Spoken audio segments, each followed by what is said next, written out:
கடலூர் திட்டக்குடி அருகே 2 கார்கள் மீது அரசு பேருந்து மோதி 9 பேர் பலியான விபத்தில் பேருந்து ஓட்டுநர் மீது வழக்கு பதிவு செய்யப்பட்டிருக்கிறது.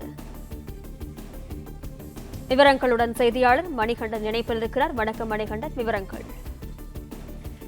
வணக்கம். கடலூர் மாவட்டம் திட்டக்குடி அடுத்த எழுத்தூர் சென்னை திருச்சி தேசிய நெடுஞ்சாலையில் நேற்று இரவு அரசு பேருந்து 2 கார்கள் மீது மோதி விபத்துக்குள்ளானது. இதில் 9 பேர் பலியான சம்பவத்தில் அரசு பேருந்து ஓட்டுநரான மதுரை ஒத்தக்கடை பகுதியை சேர்ந்த வேலையை பிடித்து போலீசார் விசாரணை செய்தனர். இப்போது அவர் மீது 3 பிரிவுகளின் கீழ் வழக்கு பதிவு செய்து விசாரணை நடைபெற்று வருகிறது.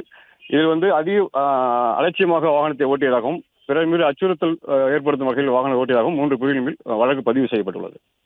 பிளே ஸ்டோர் மற்றும் ஆப் ஸ்டோரில் இருந்து பாலிமர் செயலியை QR கோடு மூலம் பதிவிறக்கம் செய்யுங்கள்.